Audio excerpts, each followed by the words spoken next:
Hey, what's going on, guys? It's me, Jay, here to do another video to talk about Donald Trump's tweet. Over the weekend, on Easter Sunday, Donald Trump released a tweet that has many people, at least what's going on, many people perplexed as to what this tweet actually meant and why it's offensive.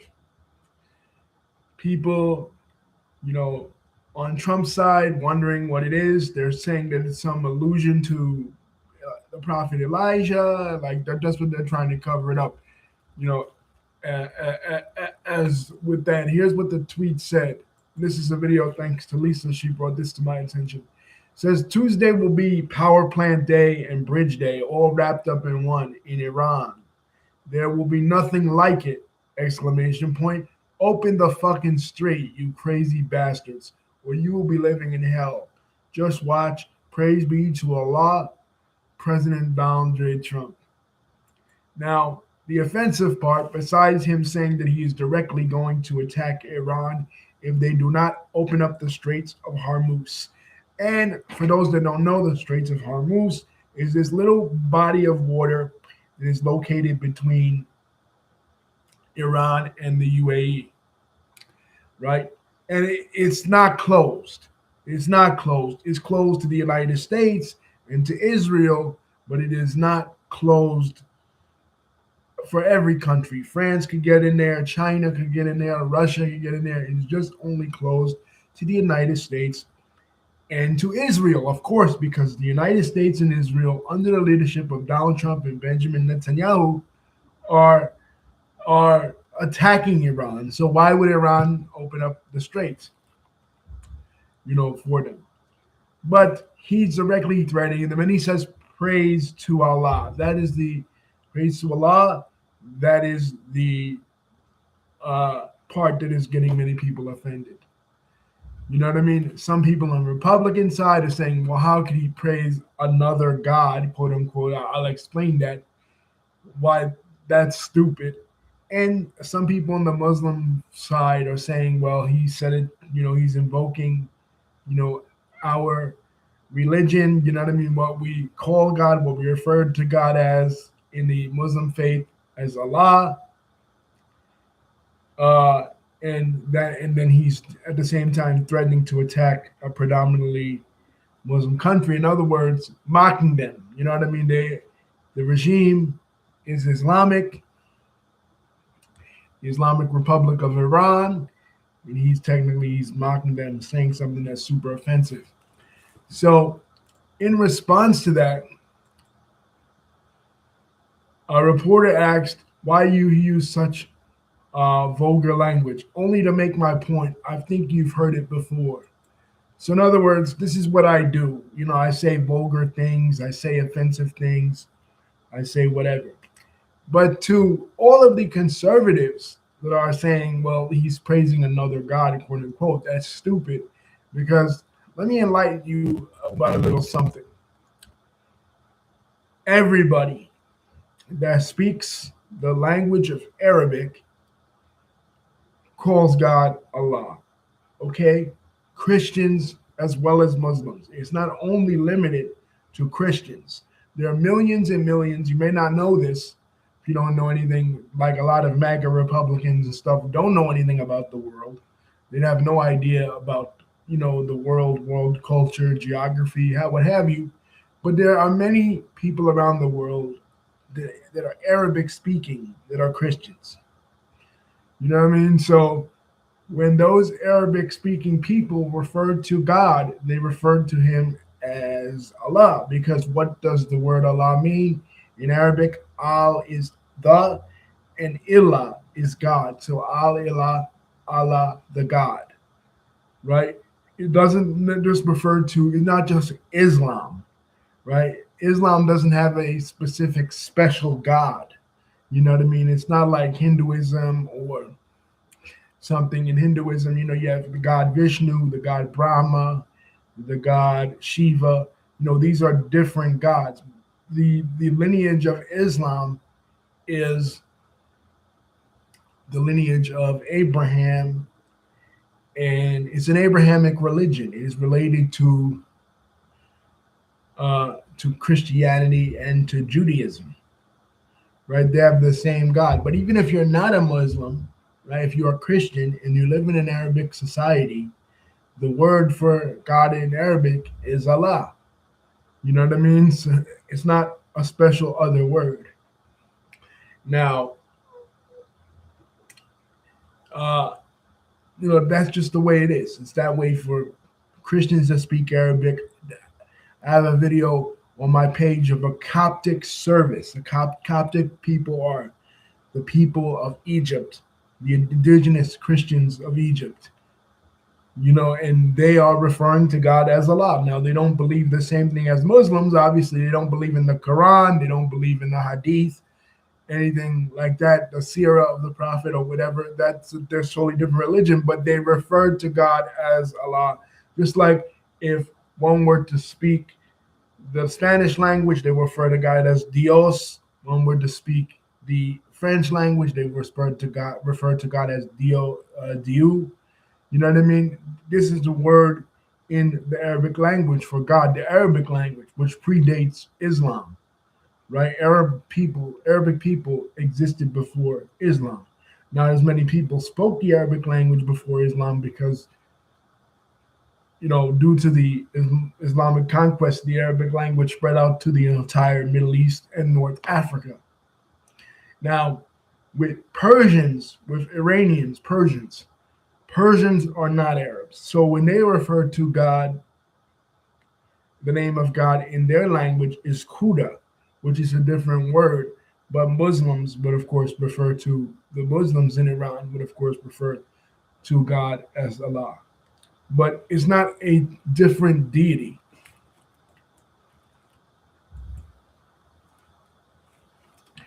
You know what I mean? Like, it's a different conception of God, yes, because in Christianity, of course, like, for example, I give you an example. In the Muslim religion, when we say a blessing, we're about to say a blessing, we say Bismillah ar-Rahman ar-Rahim, which means Allah, the beneficent and the merciful, right? But for Arabic Christians, for Arabic-speaking Christians, they will say a different blessing because, there's the Trinity. So they'll say, Bismi abihi wa bini wa raros wa rerusal, which means in the name of God the Father, abihi wa bini wa rasulu, which is in the name of God the Father, the Son, and the Holy Spirit, right? And for Arabic Christians, Muslims and Christians, of course, they have different blessings because there are different religions. But just the word Allah is not anything different. It's the same word. You know what I mean? The Allah of Christianity in Arabic, it's just the Arabic word for God, right? It's not the Muslim God. It's just God. You know what I mean? So, but praising God and saying that you're going to attack somebody is kind of sacrilegious. I mean, you see the terrorists, they do it all the time.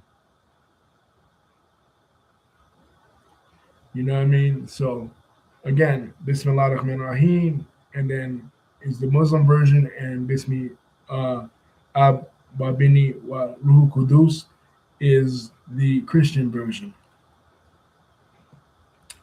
But so all the conservatives are saying, well, he's doing like the prophet Elijah. The prophet Elijah called out the god Baal, right? Baal was an ancient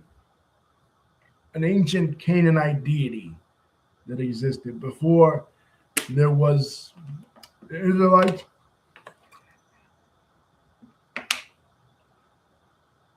Lisa says they're going to invoke the 25th Amendment. Before there was the Israelites, there were the Canaanites, and the Canaanites had a deity called Baal.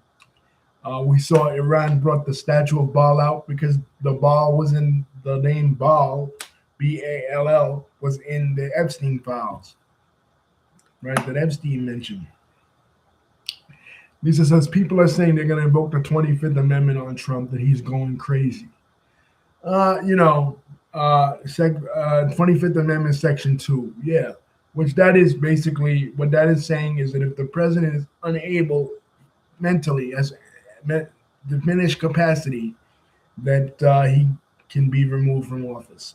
They were talking about that with Joe Biden. You know what I mean? When he was was going to losing his mind. But Joe Biden wasn't tweeting out this crazy stuff in the middle of the night. Because see, here's the thing they're not telling you about the war in Iran is that we're not winning the war in Iran. You know what I mean? Iran is actually winning against us and against Israel. You know what I mean? Because Iran, you can't like we're used to we're used to in the United States is just quickly taking over a country and just winning everything. You know what I mean? The United States uh, has had it pretty easy when it comes to opponents in the last, I don't know, 40 years, right? Since Vietnam. But we've had easy beating them, but we haven't had it easy, maintaining. But Iran is a very advanced nation, and Iran has had a history. In Iran's history, only three times have they ever been conquered. Once was against Alexander the Great, right? And the other time was when the Muslims came in the 7th century with Khalid ibn Walid, and the other time was the Mongols in the 13th century. So that's only three times in Iran's history that they've ever been taken over by a foreign entity. Alexander the Great, the Mongols, and the Muslims. You know what I mean? Other than that, they've withstood every power. They defeated the Greeks. Have you forgotten 300? In 300, Leonidas lost. Who did he lose to? The Iranians. you know, uh, Lisa saying Candace Owens spoke against. Let's see what Candace said to say.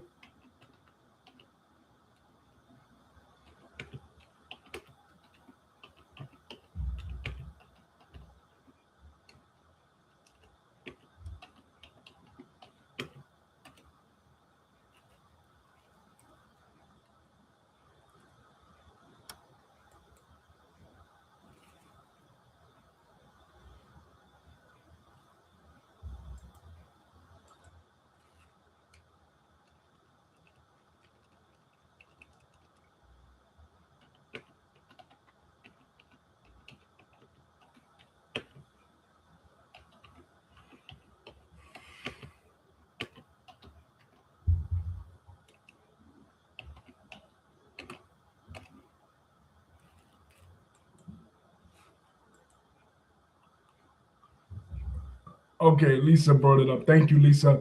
This is a satanic administration. We all realize that the satanic Zionists occupy the White House and Congress need to be removed and have that mad King Trump removed. All the lives may depend on upon other countries realizing that Trump is deeply unwell and surrounded by religious fanatics who have convinced him that he is the Messiah. Yes, I agree with that. Here's the thing, guys. The jig is up with this whole worshiping Israel. Okay, people are coming out, like Candace Owens said, people are coming out and they're tired of doing stuff for Israel.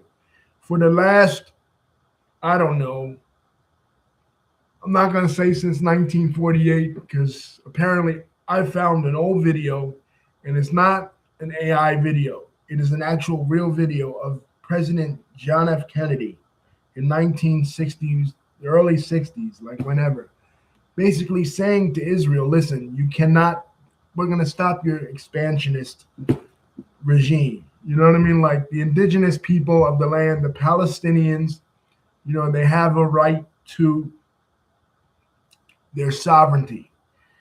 And people are saying now, well, what happened to Kennedy? Like, what was the real deal with that? Did the Zionists have something to do with JFK being assassinated? And you know what? It's possible. You know what I mean? It's very possible. People are tired. And I've been saying this. Pito, my friend Pito, knows. If he's watching this video, he knows, bro, that I've been saying this thing about the Palestinians and the Zionists since we were in high school. Lisa knows me for years. I've been talking about this forever. Videos on here going back all the way far to 2019 when my channel first started. That the United States, every single war that we go to in the Middle East is for this nation, Israel. And people are tired of it. This whole idea of Israel's our greatest ally. But tell me something. When was the last time that Israel, the IDF, the Israeli Defense Forces, went to war for the United States? Do you think if the United States got into a conflict with Venezuela or Mexico or one of our neighbors in our part of the world, if we got into something with somebody, do you think the IDF would come to help us? No, they would say, we can't help you. So why should we help them? A friendship has to go two ways. It's a two-way street of friendship. When you have a friend, you expect that friend to help you, and you also help that friend in their time of need. Not just the friend, not just you help the friend and that's it. Like that doesn't make any that's not a friend. That's a one-way friendship. You know what we would call that? If that was an individual, if that was a person, like if that was a spouse or if that was a friend, we would call that a user, right? We would call somebody using somebody, right? Taking advantage of. And that's basically what Israel is. You know what I mean? They take advantage of us. They want us to fight all their battles, all their enemies. They're in an area that is predominantly Muslim, has been predominantly Muslim forever. They're in a hostile area where they're the only non-Muslim country in the entire Middle East. You know what I'm saying? Like there is no other, every other country is Muslim in that area that they're in, only them.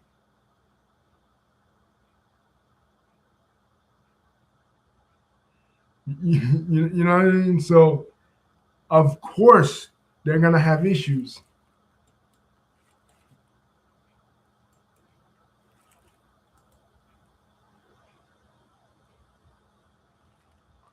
Okay, Lisa.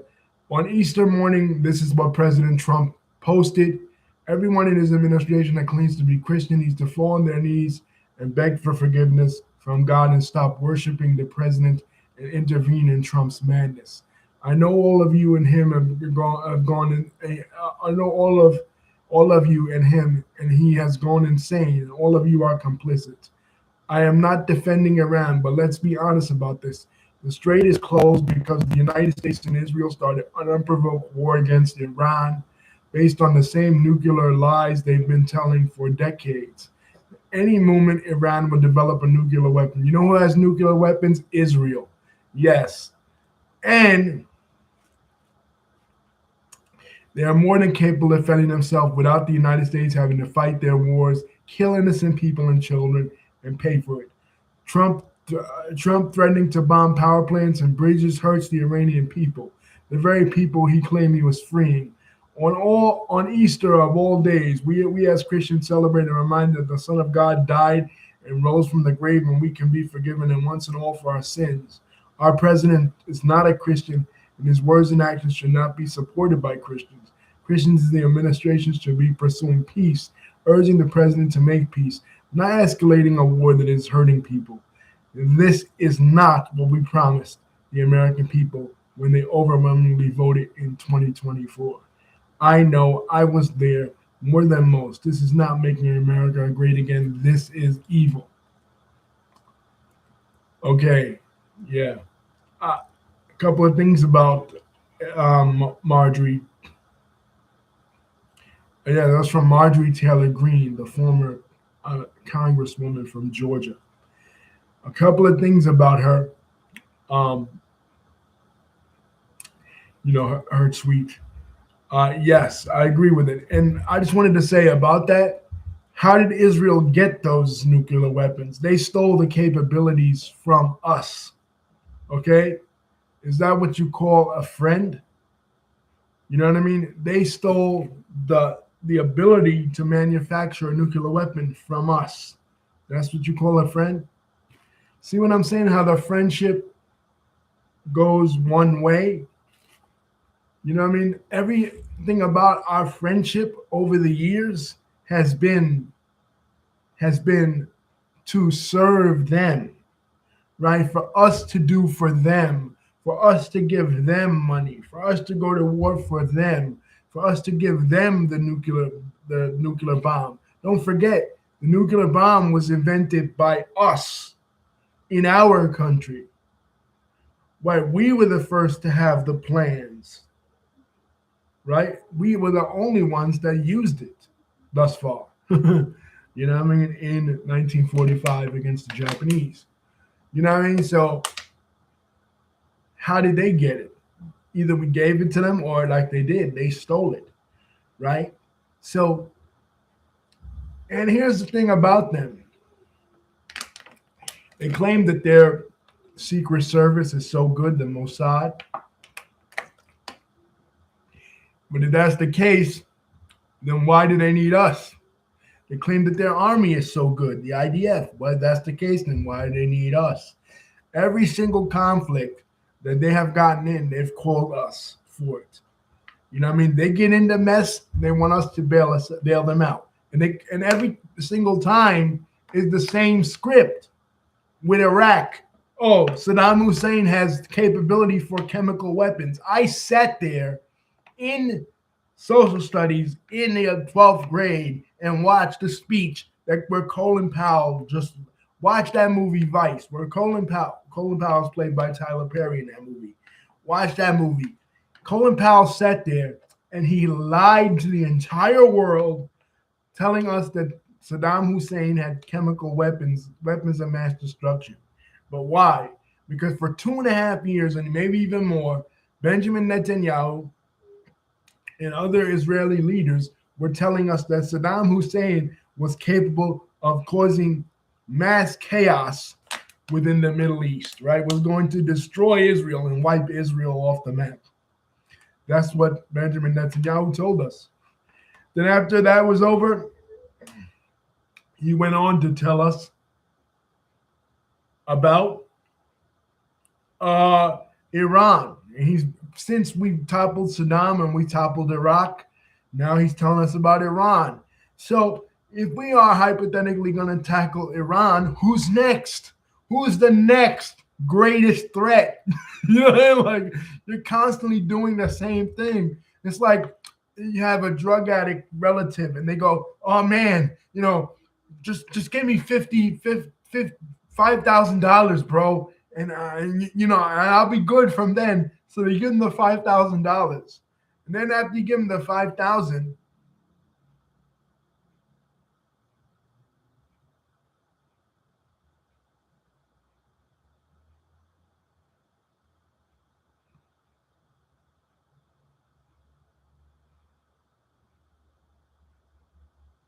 I don't know what you mean. Okay, I will. After you give them the 5,000, then they want 5,000 more. They want 15,000 now. It's like, what do you like? Listen, 1897, they wanted a state of their own. They wanted a state. They said Jewish people will not be safe unless they have their own country, right? So fine, whatever. Here you have Uganda, here you have Madagascar, you have all these other places. They didn't want that.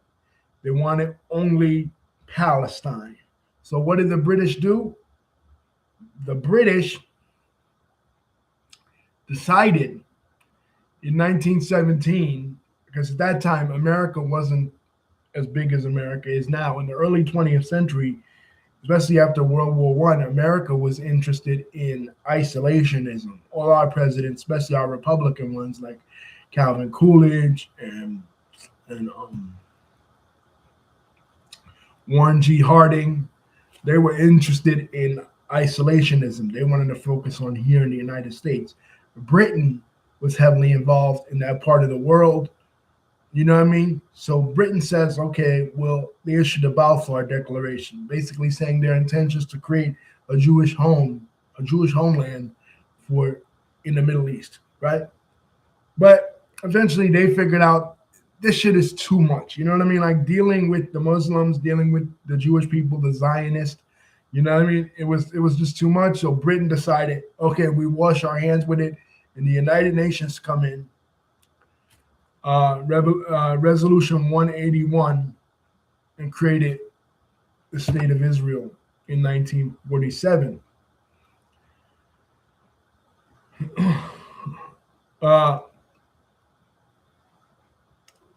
Because they believe, this is the strange thing about it. It's like you believe that the land is promised to you only, right? Only you, right? Only Jewish people, right?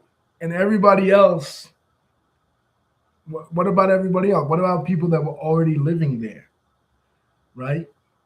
And then you move into this area and you have constant problems. You have a war in 48 when you declare your independence, a war in 67 that you win and you take more territory, then a war in 73, then two uprisings from 87 to 93, and then from 2000 to 2008, the first Intifada, 87 to 83, and the second Intifada in from 2000 to 2008. So, and then you have constant attacks from Hamas, constant attacks from other nations, you know, Egypt, Syria, Iraq, Iran, all these other Muslim nations. But like, this is where you wanted to be. You wanted to be in this piece of land that you knew was Muslim. That was Muslim for centuries. That was Muslim since 637, when the Muslims first came into Jerusalem, right, under the caliphate of Umar ibn al-Khattab. You knew this was Muslim, right? It was Muslim for centuries. Then it became Christian for a short little while in 1096, from 1096 to 1187.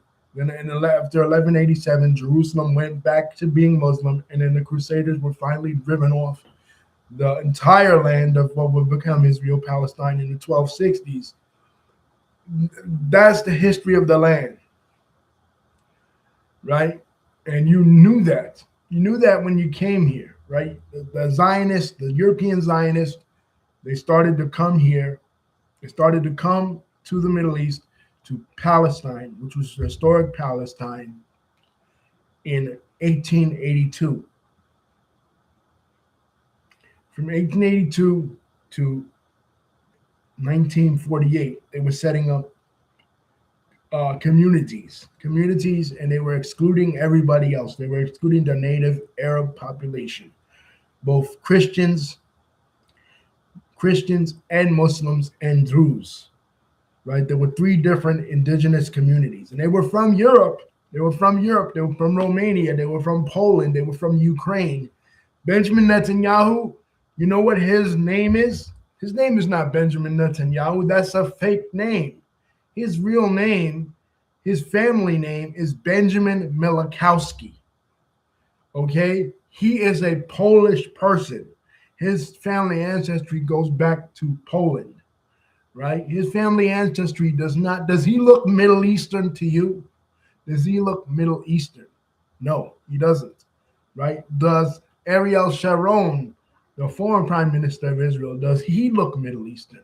Does the Golda Meir or David Ben Gurion or Yair Lapid or Moshe Sharet, any of these Israeli prime ministers, Yitzhak Rabin, any of them, did they ever look Middle Eastern to you? No, they all look European. Why is that? Because again, Judaism is a religion. People can convert to that. So what ends up happening is in 70 AD, the population, the Jewish population of what was then Roman Judea, starts a war with the Romans. They lose the war. The Romans under Titus, the Emperor Titus, destroys the Jewish temple. Then they start another war in 134, 135 AD, led by a man named Bar Kokhba, which means in Aramaic, which was the language of the time, means the son of the star. They thought this guy was the Messiah. They rejected Jesus. Historically, Jewish people have rejected Jesus as the Messiah. Of course, everybody knows that. They rejected him as the Messiah, but they called this guy the Messiah, right? And this guy lost. So from that point on, the emperor at that time was Vespasian, right? He then exiles the Jewish people, right? He kicks them out, and they go to Europe. Mostly they go to different parts of the Roman Empire, different parts of Europe, and the other parts of the Middle East that belong to the Roman Empire. But during this time, they convert people to the Jewish religion.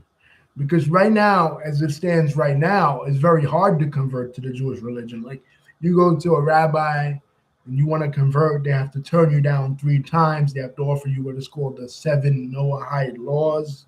And then if you still want to convert, then they'll accept, then you go before a Beit Din, a Jewish court, and then you can convert. And if you're a guy, you have to get circumcised and everything. It's very difficult. But back then it wasn't so difficult. They took in converts. And then in the 7th century, there is a Khanate, which is a ruling, like in Turkish, it's like a ruling kingdom. Like a Khanate is a ruling kingdom. There's this king of the Khazar kingdom. Khazaria was all the way up like in Ukraine, all the way up in like the Caucasus Mountains, the Eastern Europe. He has a choice.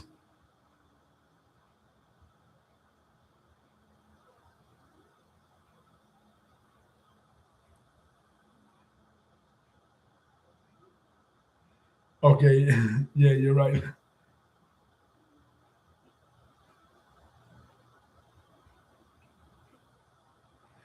No, okay. What this is, Lisa, is just basically explaining to people what is Zionism. You know what I mean? Like, why are all these wars starting? Why are we fighting these wars? So it kind of is related in a way. But my point is that there's different that Jewish people are not one ethnic group. So saying that they all originated from Israel and that they all, that they deserve to be there and that we have to fight these wars for them because this was the land that was promised to them in the Bible and the Old Testament is false. They don't deserve to be there any more than anybody else deserves to be there. If anything, the Palestinians have more rights to them because what is essentially a Palestinian? A Palestinian is like you had some people that left like after 135 AD and other people that stayed. The Palestinians are the people that stayed. They were Jewish back then, but they became Christian or they became Muslim. You know what I mean? Later on, like that's the indigenous people to the land. These people, the Ashkenazim, the European Jews, they're just foreigners. Like that's like South Africa. They're like basically like South Africa when the white South Africans, came in to Africa and started to claim that they were Africans over the native black South Africans or native white people in America. You know what I mean? Like the Pilgrims and shit. You know what I mean? Like that is. You know what I mean? Like, but yeah, Lisa, thank you for this tweet. Thank you for this information, but that's all. I just say we should stop fighting the wars for them. You know, I mean, if they want to be there, they got to fight their own battles. You know what I'm saying? We can't keep fighting in the Middle East. We have no big deal. There's no big issue with us in the Middle East. Our issue with the Middle Eastern people with us, for the longest time, America got along. We got along great with people in the Middle East. Look at under Roosevelt, we formed that relationship. Saudi Arabia became Saudi Arabia in 1932.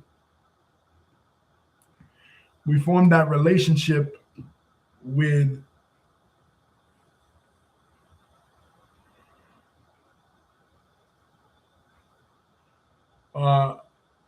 Lisa says Stephen Miller made the tweet.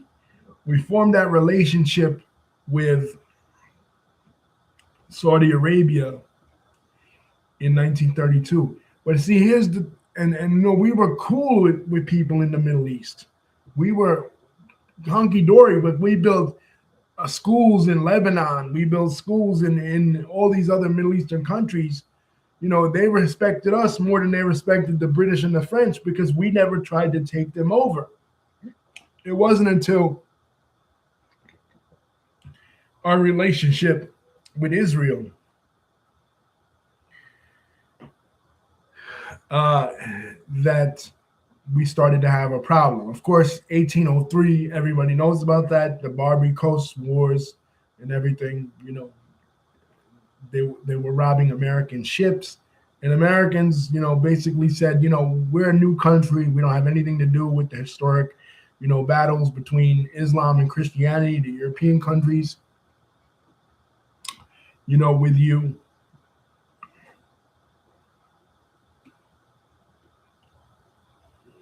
You know, so don't do that with us. But it's funny because Mandami put out a tweet, and in Mandani's tweet, he was praising Jesus. So because for Easter, right? He was congratulating Christian New Yorkers, you know, for Easter. So you had the Muslim guy praising Jesus for Easter, and you had the Christian president praising Allah for Easter. You know, what a weird world we're living in. But anyway, that's cool that Mandami showed respect. Trump did not. But anyway, thank you, Lisa, for contributing. Thank you guys for watching. Peace.